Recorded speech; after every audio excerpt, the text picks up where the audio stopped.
பணத்திற்காக தன்னை ஏமாற்றி விட்டதாக மாவட்ட ஆட்சியரிடம் மனு அளித்த சம்பவம் உண்மைக்கு புறம்பான செயல். நண்பர் என்ற முறையில் பல்வேறு உதவிகளை செய்து வந்த என் மீதே யாருடைய தூண்டுதலின் பேரில் மாவட்ட ஆட்சியரிடம் மனு அளித்தார் என தெரியவில்லை. எட்டிமடை அடுத்த கந்தேகவுண்டன் காவடியைச் சேர்ந்த மோகன்ராஜா பரபரப்பு பேட்டி. கோவை மாவட்டம் கந்தேகவுண்டன் சாவடி பகுதியைச் சேர்ந்தவர் மோகன்ராஜா. இவரது மனைவி அருணாதேவி. இவர்கள் பல்வேறு சமுதாய பணிகளை முன்னெடுத்து வருவதுடன் திருக்கோவில் பணிகள், ஏழை எளிய மாணவ மாணவிகளுக்கு கல்வி உதவித்தொகை ஆகியவற்றை செய்து வருகின்றனர்.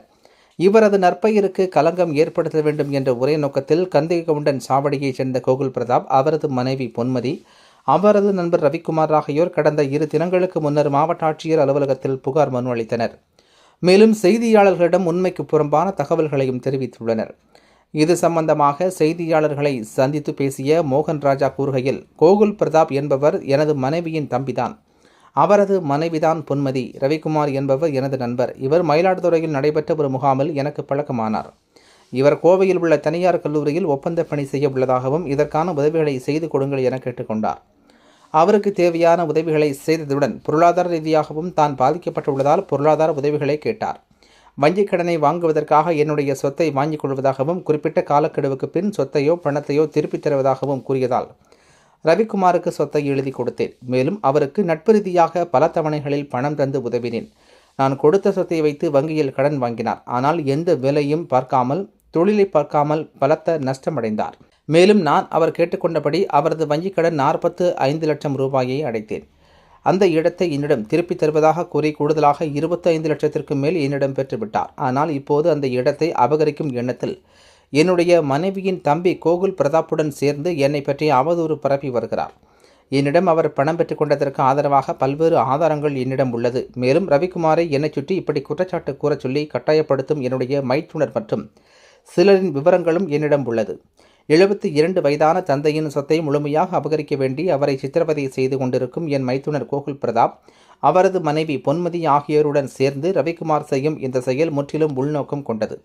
என் மைத்துனர் மற்றும் அவரது மனைவி பொன்மதி ஆகியோர் நிலுவையில் உள்ள எங்கள் குடும்ப வழக்குகள் அவர்களுக்கு சாதகமாக இல்லாத காரணத்தினால் இப்படி எங்களை பற்றி பொய் செய்திகளை பரப்பும் முயற்சியில் ஈடுபட்டு வருகின்றனர். இதை நான் சட்டப்படி எதிர்கொள்வேன். மேலும் ரவிக்குமார் இதுவரை பெற்றுள்ள பணத்தையோ அல்லது எனக்கு அவர் திருப்பி தர வேண்டிய இடத்தையோ சட்டப்படி பெறுவேன் என்று உறுதியாக தெரிவித்தார் என்பது குறிப்பிடத்தக்கது. வணக்கங்க, என் பேர் மோகன்ராஜா. 2 நாட்களுக்கு முன்பாக என்னை பற்றியும் எனது மனைவி திருமதி அருணாதேவி அவர்களை பற்றியும் கலெக்டர் ஆஃபீஸில் கோகுல் பிரதாப், அதாவது எனது மனைவியினுடைய தம்பி கோகுல் பிரதாப், அவருடைய மனைவி பொன்மதி மற்றும் எனது நண்பர் ரவிக்குமார் ஆகியோர் கொடுத்த குற்றச்சாட்டுகளுக்கான புகார் மனுக்கான விளக்கமாக இதை நான் சொல்கிறேங்க. ரவிக்குமாருங்கிறவர் என்னுடைய நண்பர். அவர் மயிலாடுதுறையில் ஒரு சங்க பயிற்சி முகாம் மூலமாக எனக்கு பழக்கம். அவர் பயிற்சி முகாம் முடிஞ்சு கொஞ்ச நாள் கழித்து எனக்கு ஒரு ஃபோன் வந்தது. இந்த மாதிரி நான் சாவடி வர்றேங்க, இங்கே இருக்கிற ஒரு தனியார் கல்லூரியில் ஒரு கான்ட்ராக்ட் எடுக்கிறேன் அப்படின்னு சொன்னார். அதற்கான உதவிகள் செய்ய சொன்னார். நான் அதற்கான உதவிகள் செய்தேன். அதை போக அப்போ திடீர்னு அவர் என்னன்னாரு, இந்த மாதிரிக்கு எனக்கு சில பொருளாதார உதவி தேவைப்படுது, அதுக்கு நான் வங்கியில் அணுகுனப்போ எனக்கு என் பேரில் ஏதாவது பத்திரம் வேணுங்கிறாங்க, நான் உங்ககிட்ட இருந்து ஒரு ப்ராப்பர்ட்டி பர்ச்சேஸ் பண்ணிக்கிறேன், அதுக்கு ஒரு பேமெண்ட் முதல்ல தரேன், அதுக்கப்புறம் லோன் வந்ததுக்கப்புறம் கொஞ்சம் கொஞ்சமாக தர்றேன் அப்படின்னாரு. சரி, நான் அதுக்கும் அந்த உதவியும் பண்ணேன். பின்னாடி அந்த லோனை வாங்கினதுக்கப்புறம் அவர் செய்த தொழில்கள் எதுவுமே சரி வராத காரணத்தினால, அவருடைய தொழிலில் நஷ்டம் ஏற்பட்டதுனால என்னை ஒரு நாள் பார்த்தாரு. இந்த மாதிரிங்க, எனக்கு நீங்கள் இந்த லோன் என்னால் இது கட்ட முடியலைங்க, நீங்கள் எனக்கு அதாவது இந்த இடத்தினுடைய விலையை எனக்கு கொடுத்துட்டு இந்த லோனை க்ளோஸ் பண்ணி எனக்கு கொடுங்கன்னாரு. அதுக்கு தகுந்த மாதிரி அவர் எடுத்திருந்த மொத்தமாக 45 + 41 86 லட்சத்தில் 45 லட்சம் கட்டி முடிச்சிட்டாங்க. மீதி 41 லட்சத்தை லோனில் கிட்டத்தட்ட 80% மேலே கட்டி முடிச்சுட்டேன். அது போகவும் இவருக்கு பொருளாதார ரீதியாக நிறைய உதவிகளை பண்ணியிருக்கிறேன். இப்படி இருக்கிற சமயத்தில் நான் இந்த இடத்த நீங்கள் திருப்பி எழுதி கொடுங்கன்னு சொன்னப்போ இவர் அதை எழுதி தர மறுத்துட்டு எனது மைத்துனர், அதாவது கோகுல் பிரதாப்போட சேர்த்துட்டு இந்த இடத்த அபகரிக்கணும்னு நினச்சிட்டு இந்த மாதிரி பொய்யான புகார்களை கொடுத்துட்டு இருக்காருங்க. இவருக்கு நான் எவ்வளவு பணம் கொடுத்துருக்கேன், என்னென்ன உதவிகள் செஞ்சுருக்கேன்னு என் கூட இருக்கவங்க எல்லாத்துக்குமே தெரியும்.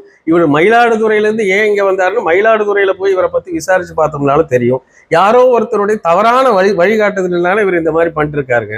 அடுத்தபடியாக எனது மனைவியினுடைய தம்பியும் கோகுல் பிரதாப்பும் அவருடைய மனைவி பொன்மதியும் அவங்க சொல்ற கூற்றுக்களை கேட்டீங்கன்னா, அத்தனை வழக்குகளும் கோர்ட்டில் இருக்கும்போது அந்த கோர்ட்டில் இருக்கும் வழக்குகளை எல்லாம் மறைத்து விட்டு ஒவ்வொருத்தர்கிட்ட போய் நான் நியாயம் பண்ணியிருக்கேன், நான் என் சைடு தான் நியாயம் இருக்குது, நீங்க நடவடிக்கை எடுங்கன்னா கோர்ட்டை தாண்டி எப்படிங்க நடவடிக்கை எடுக்கணும்? அவருக்கு வந்து உரிமை இருந்ததுன்னா கோர்ட் மூலமா நிரூபிக்கட்டும். இப்படி தேவையில்லாம என் கூட இருக்கிறவங்களை எல்லாம் தூண்டி விட்டு என்னை பத்தி அவதூறு பரப்பி விட்டு இந்த மாதிரி குறுக்கு வழியில சாதிக்கணும்னு அவர் நினைக்க வேண்டாம். தயவு செஞ்சு கோர்ட் மூலமாகவே அவர் எந்த நடவடிக்கை எடுத்தாலும் நாங்க ஒத்து வரோம். அதுக்கு தகுந்த மாதிரி கோர்ட்லயே அவருடைய நியாயத்தை வாங்கிக்கணும்னு நான் கேட்டுக்கிறேன். இதே மாதிரி என்னை பற்றியும் என் மனைவி பற்றியும் அவதூறு பேசிய இவங்க 3 பேர்த்து மேலேயும் சட்டப்பூர்வமா மான நஷ்ட ஈடு வழக்கு எடுப்பேங்கிறத நான் இந்த கடன் தெரிவித்துக் கொள்கிறேன். நன்றி, வணக்கம். சார் எனக்கு பாத்தீங்கன்னா எனக்கு வந்து சார் நான் இந்த ஏரியாவில் வந்து முன்னாள் கவுன்சிலர். எனக்கு ஒரு அளவுக்கு இந்த சமுதாயத்துல வங்கிகள்ல நல்ல முறையான தொடர்புகள் இருக்குங்க. அதை பயன்படுத்தி நான் பல பேர்த்துக்கு உதவி பண்ணியிருக்கேன். இந்த மாதிரி என்னுடைய டிரான்சாக்ஷன் என் கூடவே இருந்ததுனால முதல்ல வந்து இவங்க எல்லாம் ஒன்னா இருந்தாங்க. அப்ப இருக்கையில என்னுடைய டிரான்சாக்ஷன் எல்லாம் தெரிஞ்சுட்டு போய் நான் என்னென்ன பண்றேன்னு பார்த்துட்டு அதுல யாரை வச்சு என் மேல கம்ப்ளைண்ட் பண்ண கொடுக்கலாம், எந்த விதமான கம்ப்ளைண்ட் கொடுத்தாலும் அதுல வந்து முகாந்திரம் இருந்தா மட்டும்தான் எடுப்பாங்களே தவிர இவர் 3 வருஷமா மொட்டை பெட்டிஷன் போடுறது மட்டுமே தொழிலா வச்சிருக்கிறாரு. அவருக்குன்னு எந்த தொழிலும் கிடையாதுங்க. பெத்த தந்தை 72 வயசான தந்தை கஷ்டப்பட்டு வேர்வை சிந்தி ரத்த தீசி சம்பாரிச்ச சொத்தை உடனடியா அவர் கைக்கு வரணும். அதாவதுங்க பையனுக்கு ஆசை இருக்கலாம், போய் அவங்க அப்பாட்ட கேட்க வேண்டியதானே. இருக்கிறவங்க எல்லாத்தையும் தொல்லைப்படுத்தி அவங்க அப்பாவையும் மனவேதனைப்படுத்தி இந்த மாதிரி சொத்தை கொடுக்கணும்னு நினைக்கிறாரு. அதற்கான பல குறுக்கு வழிகள் அவர் பண்ணிட்டு இருக்காரு. அதுதான் காரணம்.